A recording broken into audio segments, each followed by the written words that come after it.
You're sitting at a kitchen table in late March, laptop open, and the number on your screen just changed. $2,847. Federal refund. Pending deposit. And for about 4 minutes, your brain does something it almost never gets to do. It plays. Maybe the credit card. Maybe a vacation. Maybe that thing your coworker keeps talking about where you buy fractional shares of something and check the app 17 times a day. Maybe you just let it sit in your checking account and slowly, quietly, spend it on nothing specific over the next 3 months until one day you realize it's gone and you can't account for a single dollar of it. Quick. Which one of those is what actually happens to most people? If you said the last one, you just identified the single most common outcome of a tax refund in America. Not a vacation. Not an investment. A slow dissolve into the background noise of regular spending, leaving no trace and building nothing. The IRS issued about 105 million tax refunds in 2024. The average amount was $3,167. That is $332 billion flowing into American bank accounts in a window of about 8 weeks. And according to a study by the National Endowment for Financial Education, fewer than 1 in 4 Americans have a specific plan for their refund before it arrives. The other 3 are going to decide in the moment. And decisions made in the moment with unexpected money almost never build anything permanent. So when people ask how to invest a tax refund in 2026, the uncomfortable answer is the investing part is actually the easy part. The hard part is the 14 days between when the money hits your account and when the moment passes and the money is already gone. Because this isn't really a video about investment options. It's about a decision window that opens once a year for most people and closes faster than they think. And what you do inside that window determines whether the refund is still working for you in 10 years or whether it funded a version of your life that looks exactly the same as the one before it arrived. My name is Profit Mindset, and this channel exists to give you financial clarity without the noise. If you want to know exactly what to do with your tax refund in 2026, in what order, across every income and debt situation, make sure you're subscribed and give this video a like because today we are going through the complete framework. The math, the order of operations, the specific accounts, the mistakes that cost people thousands, and the one move that most refund videos never mention because it's boring and it works better than everything else. Now before we get into where to put the money, we need to settle something that the financial content world gets wrong constantly. And that is the question of whether getting a tax refund is actually a good thing. You have probably heard someone say, with a certain smugness, that a tax refund means you gave the government an interest-free loan. And technically that person is correct. If you overpay your taxes throughout the year and receive $3,000 back in April, you could have had that $3,000 working for you in small monthly increments across the year. At a 5% high-yield savings rate, you missed out on roughly $82 in interest. That's the interest-free loan argument at its most mathematically precise. I want to flag something here because this channel runs on actual numbers. The people who use this argument to feel superior about their for optimization are ignoring something important. Behavioral finance research, specifically work out of the University of Michigan, has found that people who receive money in large lump sums are significantly more likely to make deliberate investment decisions with it than people who receive the same money in small increments. The small increments get absorbed. The lump sum gets noticed. So yes, you gave the government an $82 loan this year. But if the lump sum causes you to actually invest $3,000 instead of spending $250 a month on nothing traceable, you came out ahead by a margin that makes the $82 argument completely irrelevant. The psychology of a lump sum is not a bug. For most people it is the only reason the money gets invested at all. The refund is not a mistake. The mistake is not having a plan for it before it arrives. So how rare is the person who actually invests their tax refund deliberately and sees it compound into something meaningful? Harder to quantify than you'd think because the IRS doesn't track what people do with their refunds after deposit. But we can triangulate. A 2024 survey by Bankrate found that 25% of Americans plan to use their refund to build savings or invest. Another 32% plan to pay down debt, which, depending on the debt, is functionally the same as investing. The remaining 43% were split between spending, vacations, and the largest single category which the survey labeled as no specific plan. Here is what the no specific plan group actually experiences. Research on windfall spending, which tax refunds technically qualify as, shows that unplanned windfalls are spent at a rate of approximately 80 cents on the dollar within 90 days. Not intentionally. Not on things people would describe as luxuries. Just absorbed. The $3,167 average refund, spent at 80 cents on the dollar over 90 days, leaves $633. Which also eventually gets absorbed. The people who build something from a tax refund are not smarter than the people who don't. They are people who made the decision before the money arrived. Pre-commitment is the entire game. The investment isn't the hard part. The decision before the deposit is. Okay. So the money is coming. You are going to be in the 25% who does something deliberate with it. What does deliberate actually look like? Because I can feel some of you thinking the answer is just open a brokerage account and buy the S&P 500 and this video will be 4 minutes long. The answer is more nuanced than that, and the nuance is worth understanding because the order of operations matters more than the specific investment choice. Let me walk you through the framework in the sequence that actually maximizes your outcome. Step 1. Emergency fund first. Every time. No exceptions. I know this is the boring answer. I know half of you skipped to this part hoping I would tell you about some specific ETF or emerging market opportunity or AI-adjacent sector play that is going to 10x by 2027. We are going to get to the investments. But the emergency fund has to come first, and here is the mathematical reason why, not the emotional one. The average unexpected financial event in America, medical bill, car repair, appliance failure, costs between $1,000 and $3,500. The average American has less than $1,000 in liquid savings. Which means the average American, when hit with a $2,000 car repair, has two options. Credit card debt at 22% interest or personal loan debt at 15% to 28% interest. Both of those options are more expensive than any investment you could make with the same money. A $2,000 emergency funded by a credit card at 22% annual interest, if you take 6 months to pay it off, costs you approximately $130 in interest. That is a guaranteed 6.5% negative return on $2,000 in 6 months. No investment in 2026 offers you a guaranteed 6.5% return in 6 months. Your emergency fund is not an alternative to investing. It is the foundation that makes investing make sense. The target is 3 months of expenses minimum, 6 months if your income comes from a single source or a vulnerable sector. If your refund brings you to that number, the entire refund goes there and you feel good about it because you just eliminated the most expensive financial risk in your life. Actually, real quick, be honest with me in the comments. How many months of expenses do you currently have liquid right now? Not invested, not in a retirement account, actually liquid and accessible. I want to know where this audience actually stands because the national average will genuinely surprise you. Step 2. High-interest debt. And this requires a number to make sense. The rule that most financial planners agree on is this.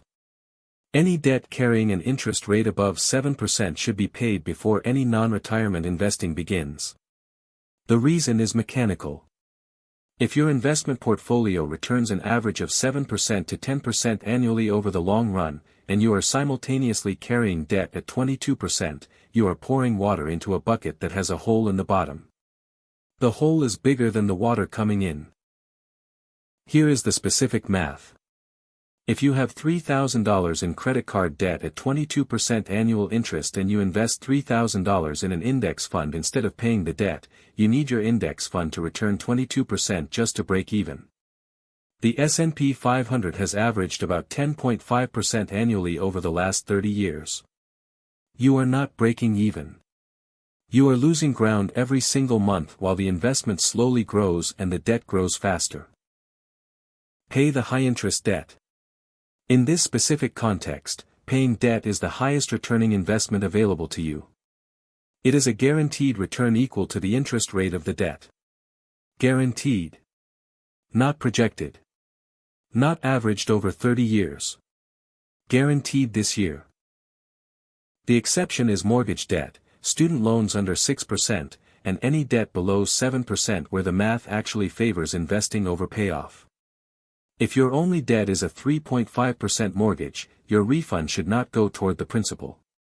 It should be invested. Step 3. Retirement accounts. In a specific order. If your emergency fund is solid and your high-interest debt is cleared, your refund is now ready to build wealth. And the most powerful vehicle available to most people in 2026 is still the tax-advantaged retirement account. Not because of the investment options inside it. Because of the tax structure wrapped around it. Here is the order and the reasoning behind each step. First. If your employer offers a 401k match and you are not capturing the full match, your refund goes there. Not some of it. All of it, up to the match limit. An employer match is a 50% to 100% instant return on your contribution before the investment does anything. If your employer matches 50 cents on every dollar up to 6% of your salary and you earn $60,000, the full match is worth $1,800 a year. That is free money with a deadline attached to it. No investment available in 2026 offers a guaranteed 50% to 100% return. The match always wins. Second. If you have captured your full employer match, the next vehicle is a Roth IRA up to the 2026 contribution limit. The Roth IRA contribution limit for 2026 is $7,000 for individuals under 50 and $8,000 for those 50 and older. The Roth grows tax-free. Not tax-deferred. Tax-free. The money goes in after tax and every dollar of growth, every dividend, every compounded return comes out in retirement completely free of federal income tax. For someone in their 20s or 30s, the difference between a tax-deferred and a tax-free account compounded over 30 to 40 years is not marginal. It is transformative. A $3,000 Roth IRA contribution at age 28, invested in a broad market index fund returning 10% annually, becomes approximately $52,000 by age 65. Tax-free. That one decision, made in the 14-day window after a single tax refund, produces $52,000 in tax-free retirement income. The refund itself is $3,000. The outcome is $52,000. That is the math of time and tax structure working together. Third. If you have maxed your Roth IRA and still have refund money remaining, return to your 401k and increase contributions toward the 2026 annual limit of $23,500. The traditional 401k gives you a tax deduction now on contributions, which is valuable if you are in a high tax bracket today and expect to be in a lower bracket in retirement. Step 4. Taxable brokerage for everything beyond retirement limits. If your emergency fund is funded, your high-interest debt is gone, and your retirement accounts are maxed, any remaining refund goes into a standard taxable brokerage account. And here is where I want to spend a few minutes on the specific investments because most people who get to this step don't know what to actually buy. The answer that the data consistently supports is simpler than most people want it to be. A total market index fund or an S&P 500 index fund. That's it. Not because there aren't interesting alternatives. There are. But because the evidence on active management versus passive indexing is so consistently one-sided that spending time on alternatives is mostly a way of making yourself feel like you're doing something sophisticated. SPIVA, the S&P Indices versus Active Report, tracks how actively managed funds perform against their benchmark index. The most recent data shows that over a 15-year period, approximately 88% of actively managed large-cap funds underperformed the S&P 500. 88%. The fund managers with Bloomberg terminals and research teams and decades of experience underperformed a fund that just holds everything in proportion to its market weight. The index fund wins because of two things: cost and behavior.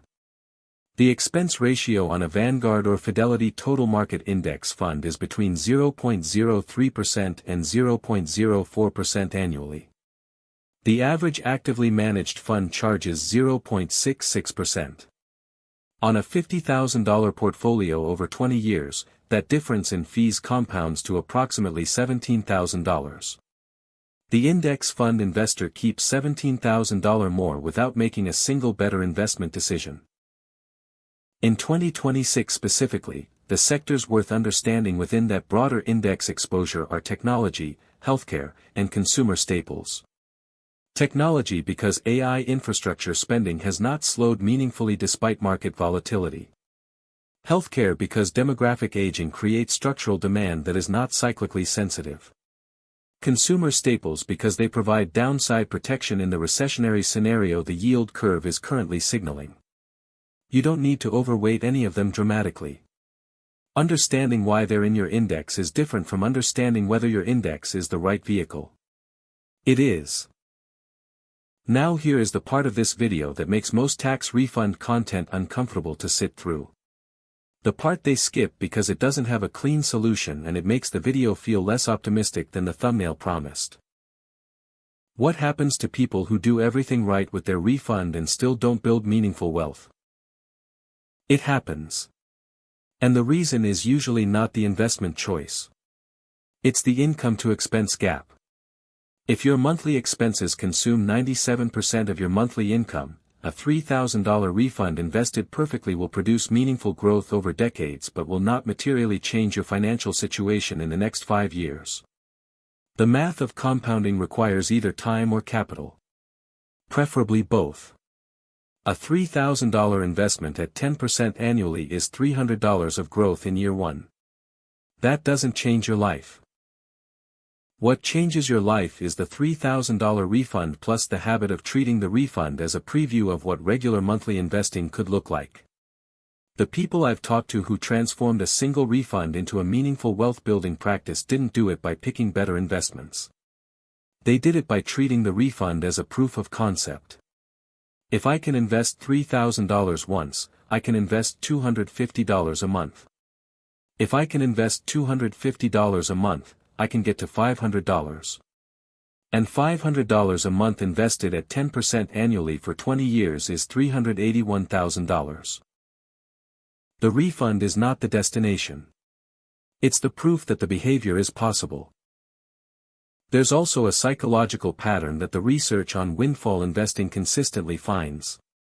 People who invest a lump sum and then watch it fluctuate are significantly more likely to make emotional decisions during downturns than people who built the same position through regular monthly contributions. Behavioral economists call this the endowment effect.